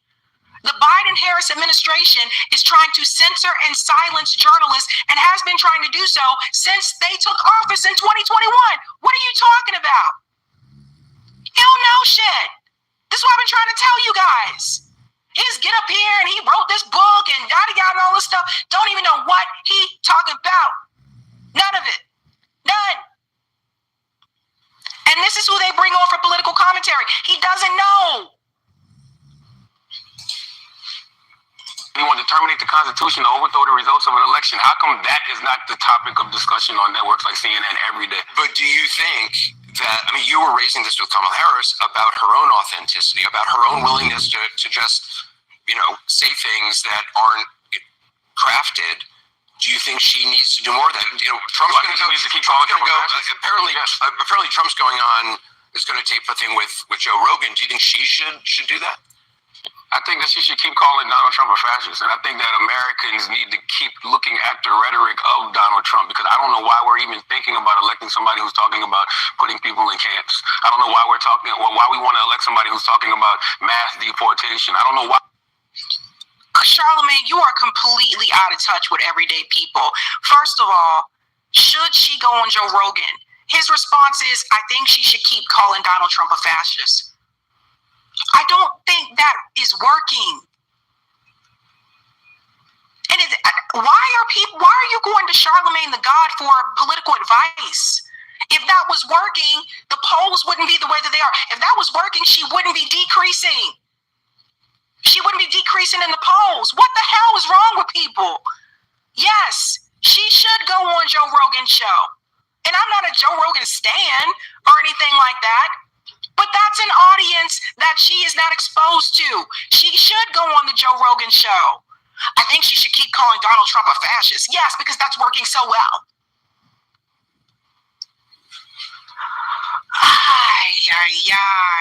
Then he mentions mass deportations. He doesn't know why someone wants to vote for someone who wants to do mass deportations. Really, Charlamagne? The Breakfast Club is in New York, correct? New York City, right? So Charlamagne is just going to sit here and pretend like he don't know anything about the migrant situation in New York City, what Eric Adams was dealing with, and Eric Adams was very public about it. He's just going to sit here and pretend like this ain't a thing. And he don't understand why people want to support. Get out of here, man. Get out of here. We're having this conversation about somebody who wants to terminate the Constitution to overthrow the results of an election. Are we supposed to be a patriotic country? Whenever somebody like Colin Kaepernick takes a knee in this country, everybody talks about, oh, that's so unpatriotic. But a guy can say he wants to terminate the Constitution to overthrow the results of an election, and nobody cares. Like even me bringing it up now, you brought it back to Kamala and Joe Rogan. Anderson, yeah, who gives a damn? Nobody cares, Charlamagne, because people don't trust the government. People don't trust the system. That's why people don't care. No, people don't care. They really don't. You guys were the ones in corporate media that continued to talk about January 6th. The rest of us everyday people had moved on with our lives. If you go to the hood and ask people, man, you see what happened on January 6th? Most everybody will look at you and be like, and? People dealing with real life shit. People more concerned about paying their bills, getting things done. The average American is not thinking about it. That's the thing. It's people like you and your classist circles. You guys are the ones focusing on that because you ain't got to worry about anything else. People who are trying to put bills on the table, people are trying to put food on the table. People who are living paycheck to paycheck, they're the ones worrying about real life issues. They don't have time to sit here and worry about, oh man, but January 6th. Like, it happened, and those people moved on with their lives. You guys are the ones that continue talking about it because you ain't got no concerns. You're not struggling for anything. I mean, I think you give a damn who's elected president. And I'm asking you, that president is a fascist. That's talking about putting people in camps. That's talking about, once again, terminating the Constitution to overthrow the results of an election. That's talking about, jailing his political opponents. Like, that rhetoric doesn't scare people? Well, the rhetoric from Netanyahu don't scare you. I mean, you want to talk about putting people in camps. And when we talk about Gaza, and I know Mark Lamont Hill went on to the Breakfast Club and gave you a whole history lesson about Palestinian people and how they were occupied and oppressed.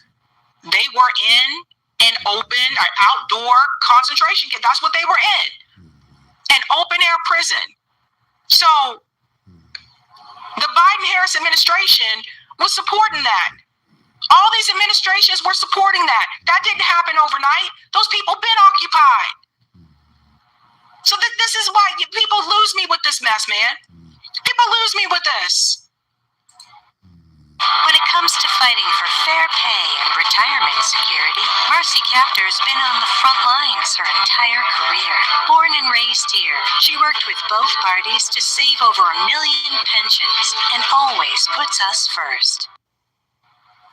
We talk about this every single. This is what I don't think y'all talk about this every night. I don't think y'all have enough conversations about it. I feel like I heard more on this network about is Kamala Harris black than I do about Donald Trump being a fascist. Well, am I wrong, Angela? Honestly, that's bullshit. I'm sorry. Ooh, I like that. That's Go ahead, Anderson.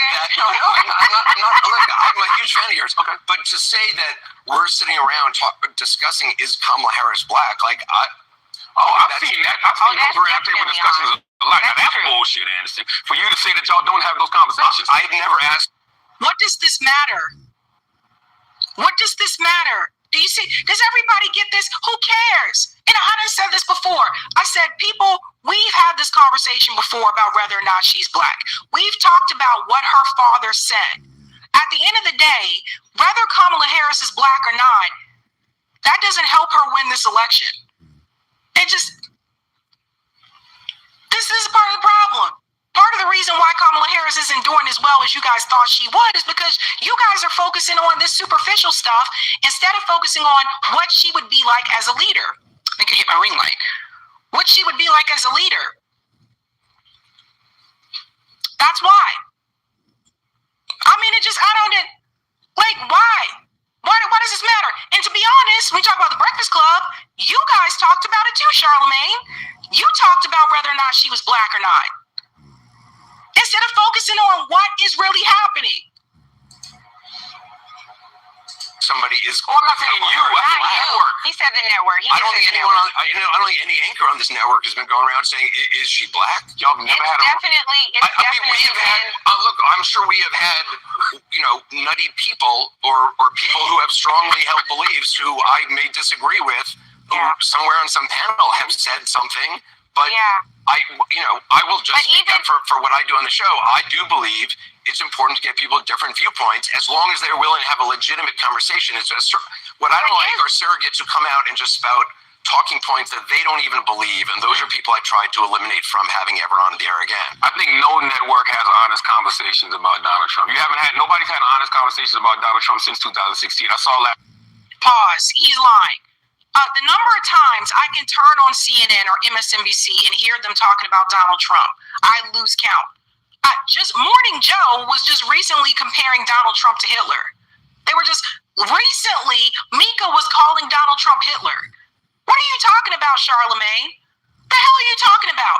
If CNN and MSNBC, if you feel they are focusing heavily on Kamala Harris, that's because she is the underdog. People don't want to admit this, but this is the reality. She is the underdog. She was selected to be the nominee. Nobody voted for her. She's the one that has the most to prove. Everybody know who Donald Trump is. He ain't got to prove anything. She has to introduce herself to Americans. A lot of people say they don't know who she is. So if they're talking about her, it's because she has the most to prove. And the reality is, Charlamagne is friends with Kamala Harris. So he's there to stick up for his friend. But just because she's your friend doesn't mean that people can't criticize her. And part of the reason why people are criticizing her as heavily as they are is because she was selected. This is who they chose. Obama, Nancy Pelosi, Chuck Schumer, Hakeem Jeffries. This is who, well, not Obama, put him back to the side. Obama wanted an open primary. Joe Biden went ahead and endorsed Kamala Harris despite Obama. Some things happening behind the scenes.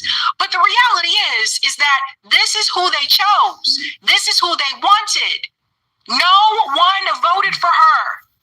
So the reason why, part of the reason she's going to have a more difficult time is because she was selected.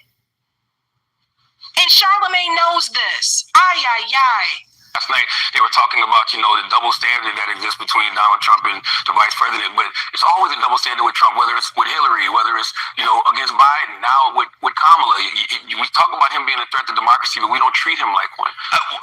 I don't know what you've been watching, but, I don't know of any Trump supporters out there or people who like him who are tuning in to me every night to try to get... to be validated in their opinions. I don't know. I don't know. I don't think it's about validating. What do you mean, validating the Trump? What you're saying, that we're not, that I guess you're saying I'm not discussing all the things he is saying and doing and pointing it out and talking to, what John Kelly, this has been discussed. Let me just say, there is nobody on the planet who has not heard and seen pretty much everything Donald Trump has said and knows. I don't believe that. I don't believe that. Whether they believe it or not, whether they care or not. When the vice president said that to you last night, she said, "I don't think enough people know." I 100% believe enough people have not heard his rhetoric. What do you think, Angela? What is a damn lie? Come on. When Donald Trump was running for president in 2016, even Fox News at that point, even Fox News was against Donald Trump. A lot of people forget that. What did everybody focus on? His rhetoric. What did Hillary Clinton focus on? His rhetoric. What did CNN, MSNBC, what did they all focus on? His rhetoric. What are you talking about? That nobody knows about this. It seems like to me the only person that hasn't been paying attention is Charlamagne. I was just about to say, can y'all tag me in? I'm never doing this for Murphy Trial ever again. It's the problem of being on satellite. Yes. I know, it is the problem. No, I was just going to say, I think what you're saying is fair, that there have been roundtable discussions where y'all raised this. I think the problem is it would be nice for, you to cut to camera and say, I'm looking right here, right now. Y'all, Kamala Harris is a black woman. Let's move right along. Yeah, but I was going to say, to your colleagues' credit, Jake, right after the town hall yesterday, he said that you all had the opportunity to critique what Kamala Harris' policy proposals were, what her positions were, what her recommendations were, whether or not she answered her question fair enough, because, ta-da, she's the only one that showed up for the town hall. It was supposed to be a debate. He said that. I think that the point is we don't hear those things enough, and it has been a threat. We cannot say, Kamala is going on with Joe Rogan, Donald Trump is going on with Joe Rogan, but Kamala's choosing Club Shay Shay. Debate it. It's like, what is he going to say when he goes on? Here's what I've been saying, which is it is a double standard because Kamala Harris has policies and she talks about her policies. And you may think she doesn't talk in detail enough about her policies, and plenty do. And I pushed her on that last night. I quiz. I try to look at the policies from different, but she's got stated policies and you can look them up. Donald Trump does not have policies. Well, Donald Trump does have policies on his platform. So here we go with the exaggeration again, right? This is what I hate about the two-party system, but I want to say this. First of all, let me tell you what this is really about. This is about the town hall. They are upset because they feel that Anderson Cooper was too harsh with Kamala Harris last night with the town hall. And let's keep it real. The feedback from the town hall was not good. And the feedback from the town hall, even on CNN, was not good for Kamala Harris. That's what this is about. They're mad at Anderson Cooper because they feel like you pressed her too hard. You weren't giving her softball questions. I don't know what to say. How do you lose a debate with yourself? When she debated Donald Trump, she was very confident. Like during that debate, we watched it live. She was confident during that debate when she was debating Donald Trump. And for some reason, during the town hall, when it was just her, she just did not seem as confident. And the reason why Anderson Cooper kept asking her follow-up questions is because she wasn't answering the question. So that's something she has to work on. That's not Anderson Cooper's fault. I can't believe I'm defending Anderson Cooper here. God damn, Charlamagne, look what you done done. That's what I'm talking about. And we say, this is nothing new. We talk about this all the time. He does not have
Mm-hmm.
Oh.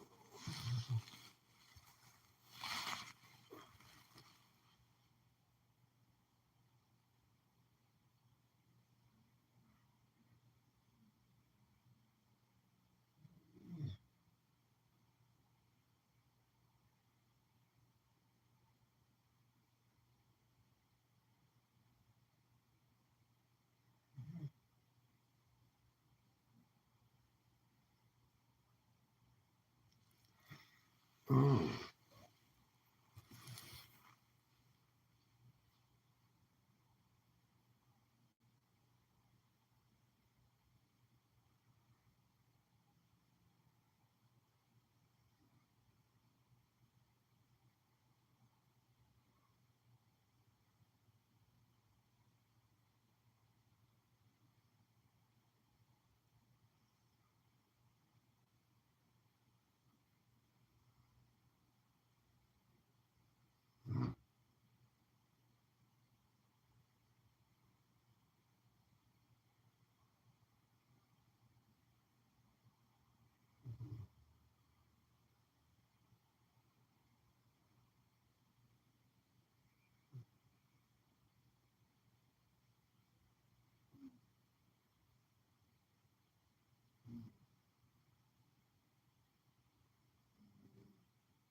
Mm.